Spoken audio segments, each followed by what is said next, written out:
રસિયાઓની પહેલી પસંદ એટલે ખંભાતી પતંગ અને મધ્ય ગુજરાતના આણંદ જિલ્લાનું ખંભાત પતંગનું હબ કહેવાતું હોય છે। ખંભાતી પતંગોની સમગ્ર ગુજરાતમાં માંગ રહે છે, ત્યારે ખંભાતના ટાવર બજારથી તીનબત્તી બસ સ્ટેન્ડ સુધી પતંગ બજાર ભરાઈ છે, જેમાં નાની મોટી 150 જેટલી દુકાનોમાં પતંગનું વેચાણ થઈ રહ્યું છે।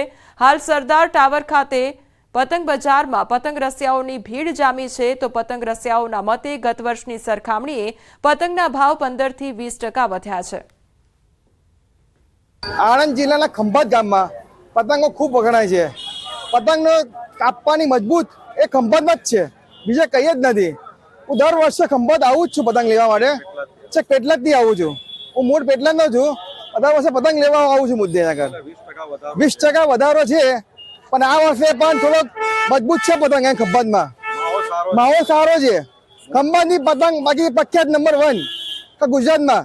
સરદાર ટાવરથી રેલવે સ્ટેશન સુધીનો મેઇન રસ્તો અંદાજે 100 થી 150 પતંગોની મોટી મોટી દુકાનો છે, અને ખંભાત શહેરમાં પતંગ ઉદ્યોગ છેલ્લા 25-30 વર્ષથી એકદમ ભૂલો ફાલ્યો છે, અને આ વર્ષે થોડો પતંગના ભાવમાં 15-20% વધારો છે। પતંગ રસિકો માટે વર્કશોપ યોજાયો છે અને અનેક દેશના પતંગ રસિકોએ પતરાળામાંથી પતંગો બનાવ્યા છે। ઇન્ડોનેશિયા, રાજસ્થાન સહિત ભારતના પતંગ રસિકોએ ભાગ લીધો, તેમજ કાઇટ ફેસ્ટિવલમાં અનોખો દેશભક્તિનો માહોલ પણ જામ્યો છે। તો અમદાવાદમાં આ કાઇટ ફેસ્ટિવલનું આયોજન કરવામાં આવ્યું છે, ત્યારે દેશ વિદેશથી જે લોકો હોય છે તે આવતા હોય છે અને આ ફેસ્ટિવલનો ભાગ બનતા હોય છે, ત્યારે અનોખી રીતે ઉજવણી કરવામાં આવી છે અને એક નવા પ્રકારના પતંગ બનાવવામાં આવ્યા છે લોકો દ્વારા। વિશે કરીએ, ઉત્તરાયણના પર્વને ગણતરીના દિવસો બાકી છે, ત્યારે પતંગ રસિકો પણ પતંગની ખરીદી કરવા ઉમટી રહ્યા છે। આજે રવિવારના દિવસે બજારમાં લોકોની ભીડ ઉમટી છે। રાયપુર ખાડિયા બજારમાં પતંગની અવનવી વેરાયટી લેવા માટે લોકો પહોંચ્યા છે, તો આ વખતે માર્કેટમાં પુષ્પા 2 પતંગની જોરદાર ડિમાન્ડ છે, તો બીજી તરફ બાબલા પતંગ માર્કેટમાં ધૂમ વેચાઈ રહ્યા છે। બહુ ચાલે છે, પછી આંખેદાર આવે, ચાંદદાર આવે, મલ્ટી કલર વાળા આવે, ચાઇનીઝ પતંગો આજે આવે છે, નવી વેરાયટી આપણા ઇન્ડિયન આવે છે। ભાવ 10% જ વધ્યો છે, એ બી અમુક જ આઈટમોમાં, રેગ્યુલર જ આપણો કામ માટેનો જ ભાવ છે। રવિવારનો દિવસ છે ને સૌથી વધારે માર્કેટમાં ખરીદી જોવા મળી રહી છે। અત્યારે હું અમદાવાદના રાયપુર ખાડિયા વિસ્તારમાં છું, અને રાયપુર ખાડિયા વિસ્તારની અંદર સૌથી વધારે લોકો છે પતંગ ખરીદતા જોવા મળી રહ્યા છે। પતંગની સાથે આ વખતે ફટાકડાની ખરીદી પણ લોકો કરતા જોવા મળી રહ્યા છે। રવિવારનો દિવસ એટલે રજાનો દિવસ, અને રજાના દિવસે ખાસ કરીને ઉત્તરાયણનું પ્લાનિંગ કરતા લોકો છે તે હાથમાં ફટાકડા સાથે ખાસ કરીને પતંગ ખરીદતા પણ જોવા મળી રહ્યા છે। મારી સાથે કેટલાક લોકો છે, તેમની સાથે વાતચીત કરવાનો પ્રયત્ન કરીશું। કેવી છે ઉત્તરાયણની તૈયારી, શું ખરીદી કરી છે? હા, હમણાં ટેલર લીધા અમે લોકોને, બધું જોરશોરથી ચાલી રહ્યું છે ને બહુ આનંદ આવે છે, કારણ કે આવું વર્ષો પછી જોવા મળ્યું છે અમને। તો વર્ષો પછી માહોલ જોવા મળે છે। અમદાવાદના જ છો? હા, અમદાવાદનો જ છું। અચ્છા, તમારું પ્લાનિંગ કેવું છે? સારું છે, અત્યારે રંગાવાની છે દોરીઓ। ગુજરાતમાં પતંગ ઉદ્યોગ છે તે વિકસ્યો છે, પરંતુ રાયપુર અને ખાડિયાની વાત કરવામાં આવે તો ઉત્તરાયણના આગલા દિવસે કતલની રાત તરીકે અહીં ખાસ કરીને ભીડ પણ એટલી હોય છે કે પગ પણ મૂકી ન શકાય તેવી પરિસ્થિતિ વચ્ચે લોકો ખરીદી કરતા જોવા મળી રહ્યા છે। છેલ્લી ઘડીની ખરીદી કરતા ખાસ કરીને રવિવારના દિવસે છે તે લોકો જોવા મળી રહ્યા છે। કેમેરામેન પંકજ મકવાણા સાથે દીપિકા ખુમાણ, ન્યૂઝ 18 ગુજરાતી, અમદાવાદ। તો ઉત્તરાયણના પર્વનું કાઉન્ટડાઉન શરૂ થઈ ગયું છે અને અમદાવાદ શહેરમાં ઉત્તરાયણ પર્વની ખૂબ જ ધામધૂમથી ઉજવણી થતી હોય છે। બજારમાં પતંગદોરીના સ્ટોલ ગોઠવાઈ ગયા છે। પતંગની ખરીદી માટે ઉમટ્યા છે લોકો, અને સદર બજારમાં ખરીદી માટે ભીડ જામી છે। નરેન્દ્ર મોદી, પુષ્પા સહિતની પતંગોનો ક્રેઝ જોવા મળ્યો છે। પતંગદોરીની ખરીદી માટે ઘસારો જોવા મળ્યો છે। પતંગદોરીના ભાવમાં 20%નો વધારો નોંધવામાં આવ્યો છે। તમારી સાથે હાલ સંવાદદાતા હાર્દિક જોડાઈ ગયા છે। હાર્દિક, જે પ્રમાણે અત્યારે હવે ગણતરીના કલાકો જ બાકી રહ્યા છે ઉત્તરાયણ આવવાને, ત્યારે બજારમાં કયા પ્રકારની ભીડ જોવા મળી રહી છે, લોકોમાં કયા પ્રકારનો ઉત્સાહ જોવા મળી રહ્યો છે? ચોક્કસથી રાજકોટની જે સદર બજાર છે, પતંગ બજાર છે, ત્યાં અત્યારે જે છે પતંગ રસિકોની ભીડ જોવા મળી રહી છે।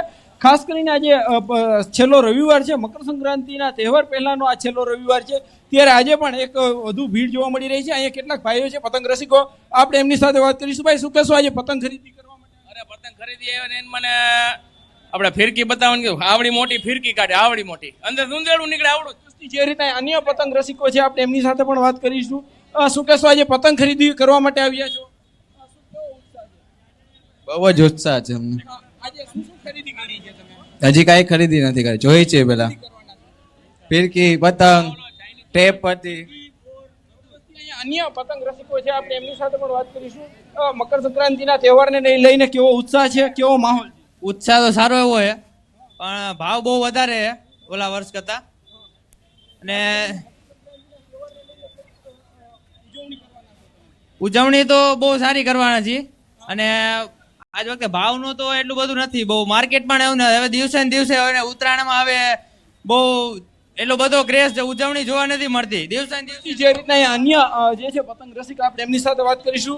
ભાઈ, તમે ક્યાંથી આવો છો? કેટલી પતંગ? ના ના, હજી રાજકોટ થી હજી તો ખરીદી કરવાની બાકી છે, એટલે અત્યારે અમે ખરીદી કરવા જ નીકળેલા છીએ. ભીડ તો બહુ છે અત્યારે અહીંયા, પણ ભાવ પણ અત્યારે અહીંયા વધારે છે, એટલે એ પ્રમાણે અમે જોઈને અત્યારે લઈ છીએ. આ વખતે તો રોકેટ નો વિચાર છે વધારે લેવાનો. સાડી, કોથરી, સનેરો, બધી બધી.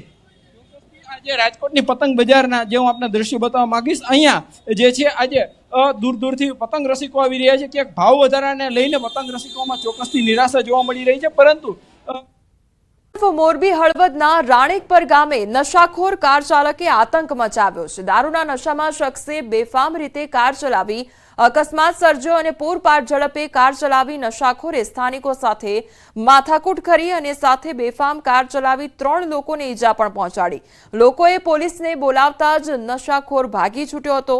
હળવદ પોલીસે અજાણ્યા નશાખોરની શોધખોળ આરંભી છે. જૂનાગઢમાં આપના ધારાસભ્યને મેમો આપતા વિવાદ વકર્યો છે અને જામજોધપુરના હેમંત ખવાની ગાડીને આપ્યો હતો મેમો. તેમજ બિલખા હેડ કોન્સ્ટેબલે ફ્રી ડ્રેસમાં મેમો આપ્યો હોવાનો આક્ષેપ કરવામાં આવ્યો છે. પોલીસ સ્ટેશનમાં બંને વચ્ચે રકઝકનો વિડીયો પણ વાયરલ થયો છે. મેમો બાબતે બંને વચ્ચે રકઝક થઈ હતી. થોડા દિવસ અગાઉ મેમો આપવામાં આવ્યો હતો અને તે અંગેનો આ વિડીયો પણ હવે વાયરલ થઈ રહ્યો છે.